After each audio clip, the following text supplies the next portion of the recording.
Bonjour tout le monde et bienvenue sur la 4e vidéo de GenaWork. Cette fois, je vais vous expliquer comment empêcher la Gena de faire ça.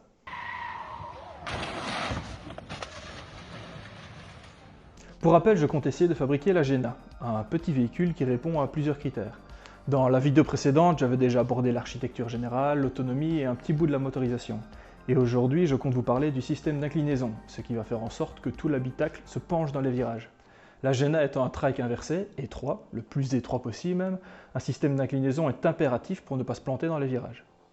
Donc faire un système qui imite l'inclinaison d'une moto, ok. Mais avant de concevoir ce genre de système, il faut comprendre tous les phénomènes qui sont en jeu. Je vais donc reprendre les bases. Chaque objet a un plan d'équilibre qui correspond en gros à sa projection sur le sol. Ici c'est en rouge. Chaque objet a aussi un certain poids qu'on peut représenter comme un vecteur, toujours perpendiculaire au sol et qui part de son centre de masse. Si on penche un objet suffisamment fort et que son vecteur de poids sort de son plan d'équilibre, l'objet se retourne. Et pour la petite Citroën Ami là, c'est un peu plus compliqué. Personne n'est venu la basculer. Ce qui l'a retournée, c'est la force centrifuge. Dans un virage, la force centrifuge vient se conjuguer au poids. Si la force centrifuge est trop grande, le résultat des deux vecteurs sort du plan d'équilibre.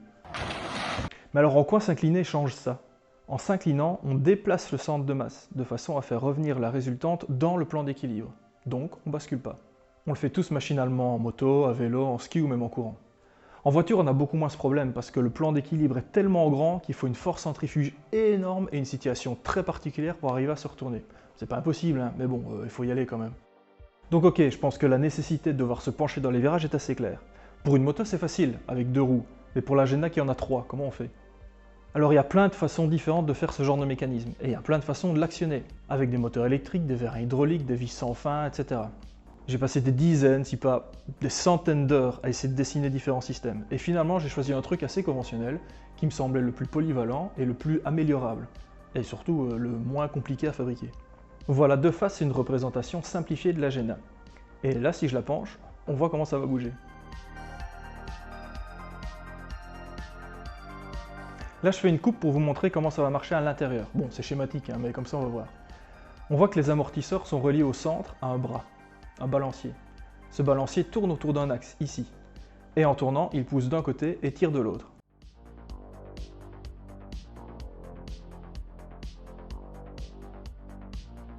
Et c'est donc ici que sera placé un petit moteur électrique qui sera chargé de faire pivoter le tout. Alors le principe est assez simple, mais il faut parfaitement dimensionner le moteur. À quelle vitesse ça doit pouvoir bouger, avec quelle force, plus précisément avec quel couple et avec quelle puissance. Tout ça va dépendre de ce qu'on attend du véhicule.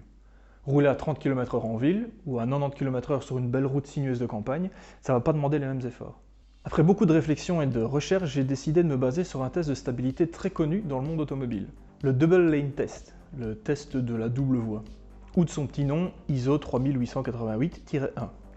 J'ai choisi ce truc parce que ça pousse vraiment le véhicule dans ses limites, et en plus toutes les marques l'utilisent, donc il y a énormément de données dessus. Mais je vais compléter ça avec un test un peu plus officieux, mais quand même très pratiqué dans le milieu automobile, le slalom. Alors quand je dis que je vais me baser sur ces tests, c'est pas du tout pour les faire subir à la Gena. Enfin, pas tout de suite, je suis pas du tout encore prêt. C'est pour pouvoir en tirer des données et baser mes calculs dessus. Alors, que nous disent ces tests? La force centrifuge dont je vous ai parlé juste avant est traduite ici en accélération latérale. Si on regarde dans tous les magnifiques papiers, plein de trucs intéressants sur les tests ISO machin truc et sur le test du slalom, on voit qu'on atteint max 0,8 G. Donc si une moto a la vitesse nécessaire dans le virage nécessaire pour avoir 0,8 G en latéral, elle devrait prendre un angle de 38,65 degrés. Si elle prend plus ou moins, ben... Pardaf, c'est l'embardé. Mais la Gena, avec ses 3 roues, a un plan d'équilibre beaucoup plus large qu'une simple moto. Alors j'ai représenté ici le plan d'équilibre du prototype, son centre de masse et son vecteur de poids. Alors on voit que je dois pencher mon vecteur de plus ou moins 25 degrés pour qu'il sorte du plan d'équilibre. Donc en fait la Gena pourrait ne devoir se pencher que de 13,65 degrés. Mais premièrement, c'est vraiment la valeur limite. Donc si on est proche de cet angle et qu'il y a une bosse sur la route, s'il y a une route penchée, si les suspensions réagissent un peu bizarrement, si le centre de gravité se retrouve plus haut que prévu... Pardaf, c'est l'embardé. Deuxièmement, mais ça c'est subjectif, je pense que ça doit être beaucoup plus amusant de ressentir les vraies inclinaisons. Donc dans le doute, je garde les 38,65 degrés. Ok, on connaît le débattement maximum, mais ça ne dit rien du couple et de la puissance qu'il va falloir produire pour actionner le bras. Imaginez, vous tenez un poids au bout d'un bâton, genre comme ça. Ça va, ça tient. Plus le poids est lourd et plus l'angle est grand, plus vous allez devoir forcer. Pareil pour la longueur du bâton. Si en plus, vous commencez à le faire aller de droite à gauche, là ce qui compte, c'est pas seulement le poids, la longueur du bras et l'angle, mais c'est aussi la fréquence avec laquelle vous bougez. Coup de chance, on peut retrouver la fréquence dans la documentation sur le graphique que j'ai déjà montré. J'aime beaucoup les graphiques. Pour les slaloms, c'est une courbe qui ressemble assez à une sinusoïde, alors que pour le test ISO, ça dépend. À faible vitesse, le conducteur a le temps de redresser sa voiture et donc de faire une petite ligne droite sur la seconde voie. On le voit un peu là. Mais à 70 km/h, ça devient trop rapide et le passage dans la seconde voie ne devient qu'une grande courbe. Donc en imaginant plusieurs changements de voie d'affilée, ça peut donner un genre de sinusoïde pas trop dégueu. Et je fais tout ça parce qu'en connaissant l'écart entre chaque pic, on peut déterminer la fréquence. Pour le slalom, je mesure 3,2 secondes entre chaque pic, et pour le test ISO en mode répétition, j'ai 3,6 secondes. Ce qui donne une fréquence de 0,31 Hz et de 0,27 Hz. Pour les calculs, je vais donc prendre la fréquence la plus élevée, 0,31 Hz. Ça ressemble à ça. Alors voilà, on connaît le poids, l'angle des battements, la hauteur du centre de masse, la fréquence, on a tout pour calculer le couple et la puissance. Voilà les formules dont on a besoin. C est égal à I fois alpha.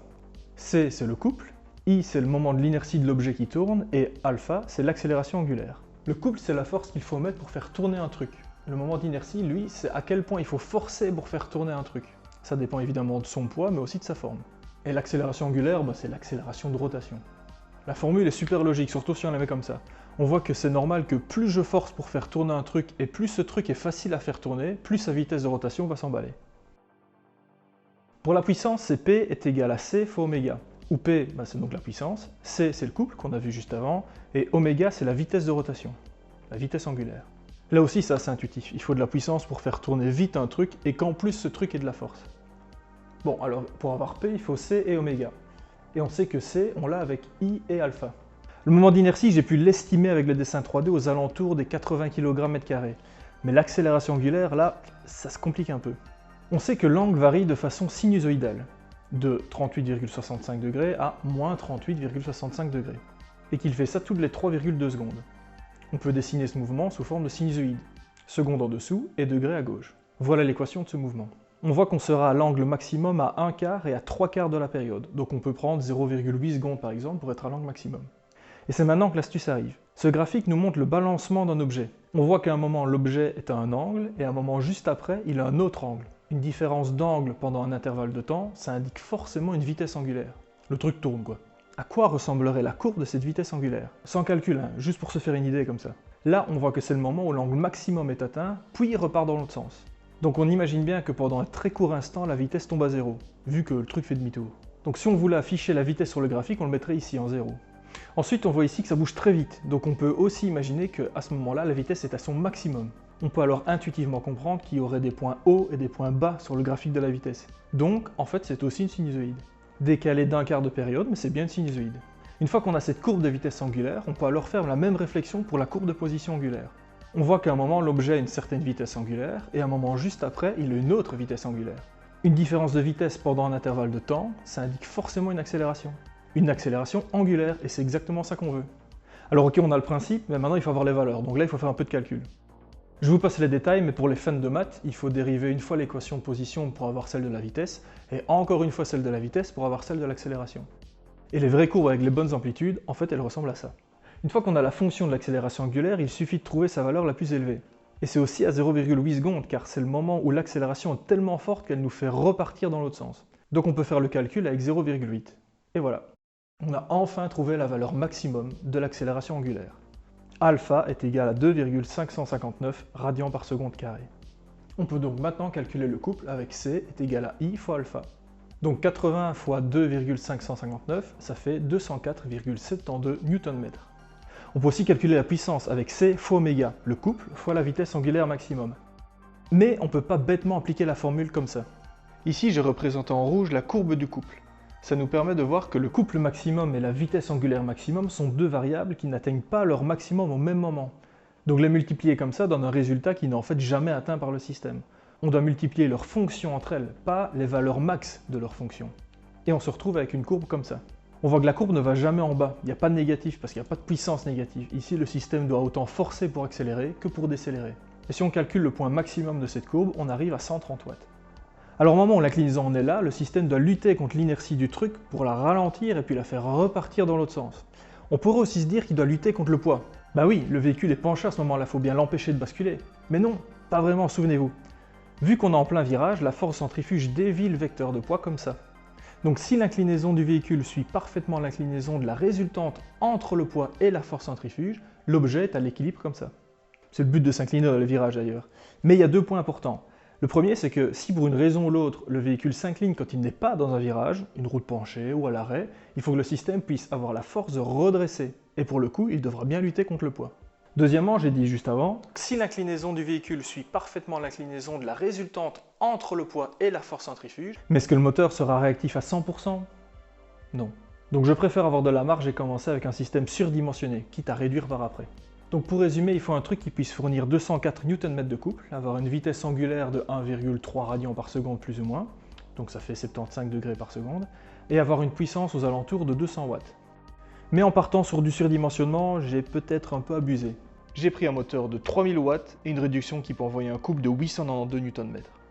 En fait, j'avais vraiment trop peur de construire et de concevoir tout un truc pour qu'à la fin, me rende compte qu'il n'est pas suffisant. Mais au final, 892 Nm de couple, c'est pas tant que ça, regardez.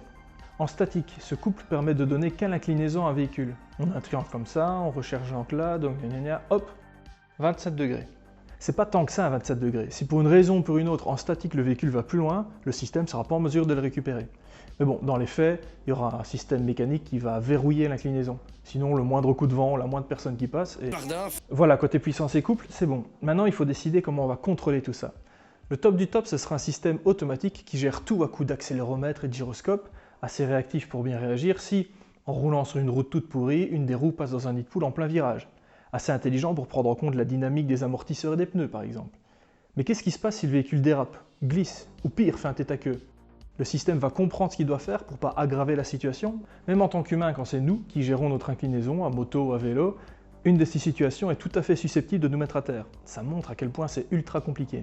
Donc, une étape après l'autre, je me dis que si déjà j'arrive à faire un mécanisme qui exécute l'inclinaison qu'on lui demande avec la vitesse qu'on lui demande, ce sera déjà bien. Pour le contrôle, on verra après. Et voilà, c'est la fin de cette suite de vidéos très théoriques. La prochaine fois, je vous partagerai le début de la fabrication de ce fameux système d'inclinaison. Si vous avez des questions ou des remarques, n'hésitez pas à les laisser dans les commentaires. Et si ça vous intéresse, je vous invite évidemment à liker et à vous abonner. À la prochaine! C'était dégueu ce machin.